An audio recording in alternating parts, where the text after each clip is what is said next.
YouTube, and welcome back to the Silver Swanner channel. This is the 34th video in my US typeset series, and today we'll be upgrading the Standing Liberty Type 2 quarter.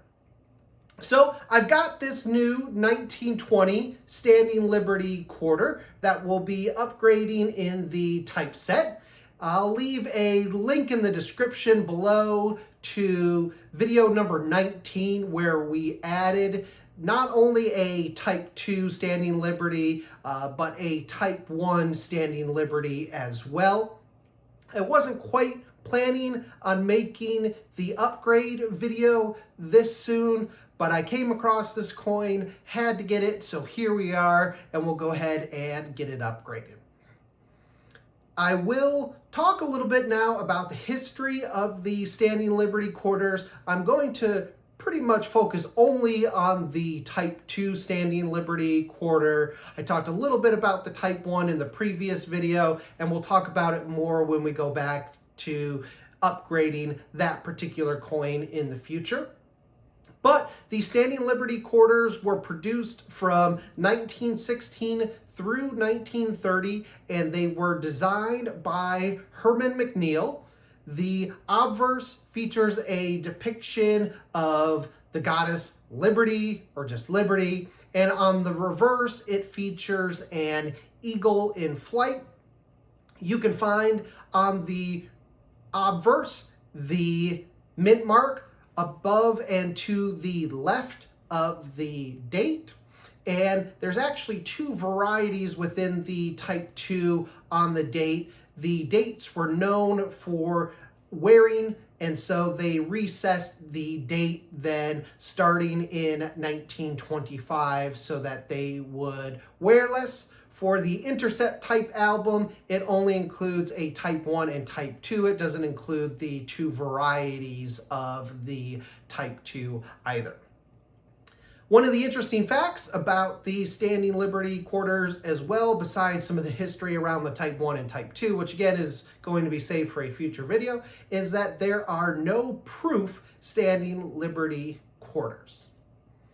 So stick around. We're going to go ahead and take a look at this coin under the microscope. We're going to try and give it a grade to the best of our ability. Then we'll add the coin to the book, and I'll share with you the updated album photos. And finally, as always, I'll tell you what I paid for this coin and my total running cost of the album so far. So stick around. And welcome back, everybody. We have the 1920 Standing Liberty quarter under the microscope here. I'll go ahead and take it out of the flip first, and then we'll put it back under the microscope and see if this coin looks any better out of the flip. I'm pretty happy with the luster on this one. A little concerned if it might be clean though, so we'll take a look at that. So again, here is the coin out of the flip and under the microscope here. There is the obverse again, and we'll flip it over, take a look at the reverse here. I think the reverse is pretty good looking as well. Let's go ahead and start to zoom in a little bit, and let's take a look at some of the key areas that we'll want to look at to determine our guess for the grade. So let me first zoom in here, and we're going to just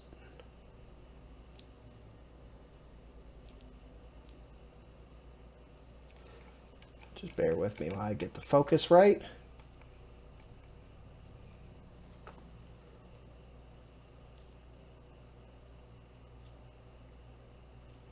All right, so here we are. We're all focused in at this point. And we're going to start here on the obverse at the top here. We're going to look at the area around the head here.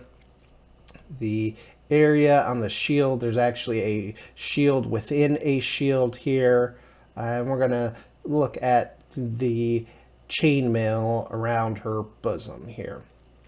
So you can see, I think for the chainmail around her bosom, we've got some pretty good detail. Certainly, I'm going to call them rivets because I don't know what they are.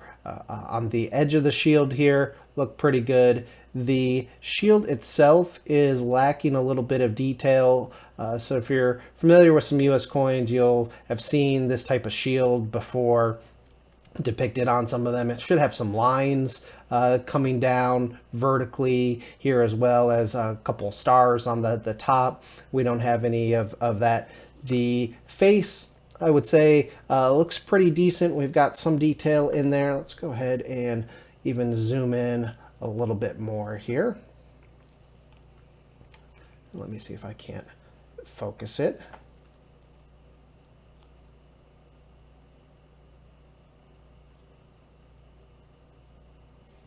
There we go. I think that's even better. And maybe I'll turn off one of these lights. I think we got a little bit more detail when we had some of the lights off.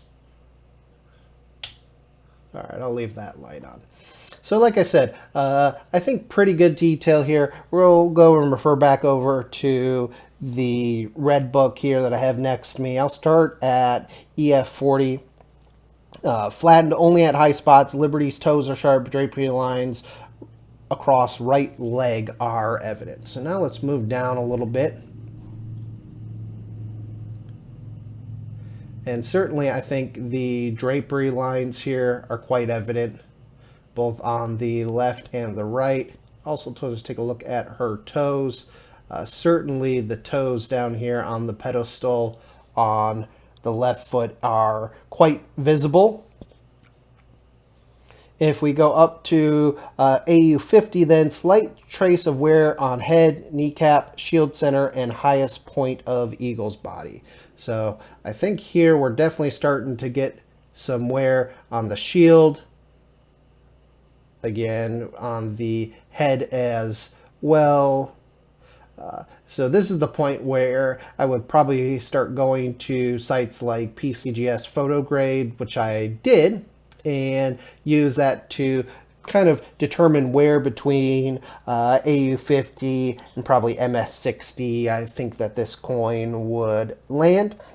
According to the Red Book, for MS60, uncirculated condition, no trace of wear but contact mark, surface spots, or faded luster possible. So I don't see any of those here in terms of, or I do see some wear. Not really a lot of contact marks here. We definitely don't see any cleaning lines here, although this might have just been dipped because there's definitely no signs of toning here. And we're going to go ahead and flip this over to the reverse and look at the bottom here. And I believe down here, right, but on the $quarter area, you do see a little bit of toning. So I'm not sure if this was dipped. You know, here around the stars, you see kind of some of this white spotting, which is usually the original luster. And then if it's been dipped or something, that's sometimes indicative that there might have been a dip. It wasn't cleaned, in my opinion, in terms of showing some contact. But we do see here what I would consider contact marks, but not necessarily cleaning lines. Again, cleaning lines, I'm looking for them to be, uniform in direction, a little bit more prevalent than that. As far as the eagle's condition, I think the wings, the feathers, pretty visible. Little bit of visibility on the body here. Let's see how much further I can get this zoomed in.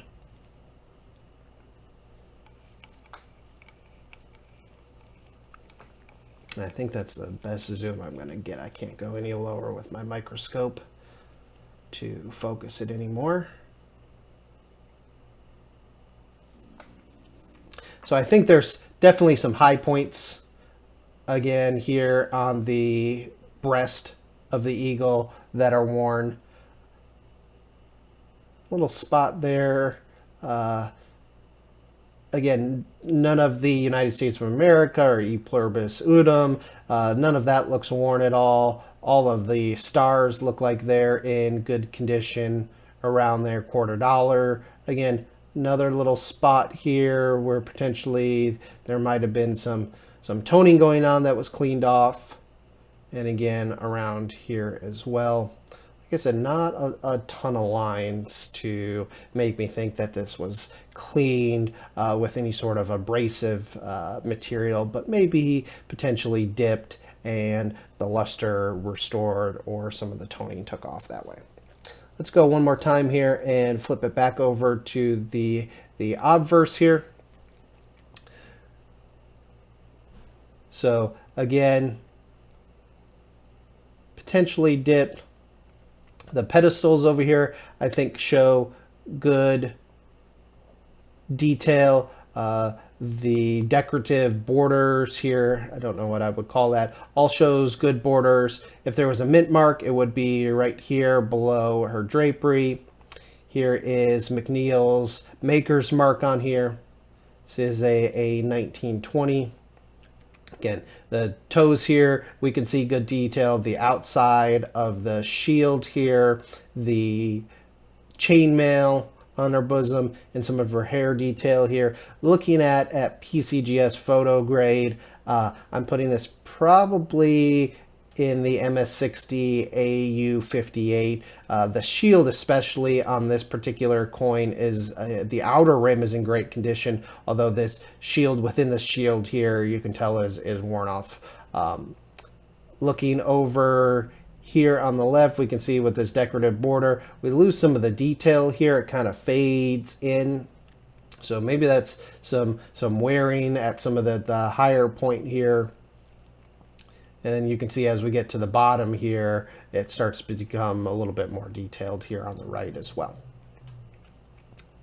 So let's go ahead and zoom out one more time. Get the full coin in view again here. If you want, go ahead and use this view. Leave in the comment what you think the grade is here, if you agree or disagree with about approximately where I have it, probably somewhere AU to MS. I don't know if I would call this one cleaned. I'm interested in your opinion. Again, great appeal from an eye, looks very bright in person, but again, a coin that's 103 years old would make me question a little bit why we see some of the little spots here, and the Y as an example, and how it was not toned nearly over 103 years. So as always, let's go ahead and add this one to the book. Then I'll share with you the updated album photos, and finally we will tell you what I paid for it. So hang on. Okay, and welcome back everybody. Got the Typeset album out here. Let's go ahead and open it to the quarter page. So if, again, you haven't seen the first video with where I add the Type 1 and the Type 2, or what the Intercept album calls Variety 1 and 2, so don't necessarily agree with that naming nomenclature. Go check out that video again, though. You can see my review of the coins then. Let's go ahead and slide this protective film back. This was a coin that I had picked up for $35 from the LCS. So a more decent specimen here.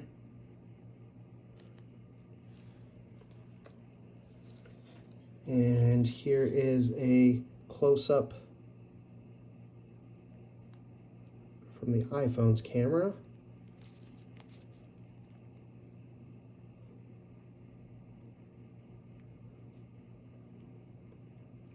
So like I said, I think a pretty good specimen. Certainly some decent luster. All right, let's get it added to the album. She fits in there nicely. You can tell she's pretty snug, which means she's not heavily worn at all. So there she is. As always, stick around here. I'll go ahead and take some updated album photos and then finally share with you my updated running costs for the album so far. And here are my updated album photos.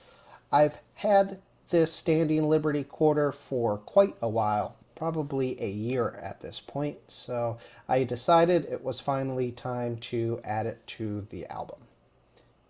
And here are my updated running costs. I paid $120 for this Standing Liberty Type 2. A note, I will not be adding the cost of previous coins to the coins line item, so it's not going to be a cumulative cost at all. That being said, my total then for the album so far is $3,646.39.